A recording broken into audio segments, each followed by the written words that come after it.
Naku po, J.M. Ibarra, hindi na maitago ang sweetness mo kay Fiang.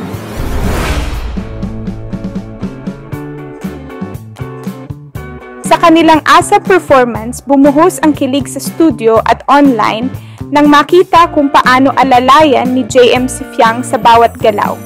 Hindi lang basta magka-partner sa stage, kitang-kita ang pagiging maalaga ni J.M. at di nakaligtas sa fans ang bawat gentle touch at tinginan ng dalawa. Grabe ang sigawan at sana all mula sa audience, pero ang pinaka-highlight, pagkatapos ng kanilang performance, nakuhana ng video si JM na hawak kamay si Fiang habang bumababa sa stage. Halos mabaliw ang mga fans sa kilig, agad na nag-trending ang eksenang ito sa social media. Maraming nagsabi, "Feel ko may something na talaga." Lalo pat parang may extra care ang hawak ni JM kay Fiang na tila may ibig sabihin. Umulan ng mga kilig comments online at may nagsimula pang hashtag para sa kanilang tambalan na agad nag-trending, hindi maitago ng fans ang excitement.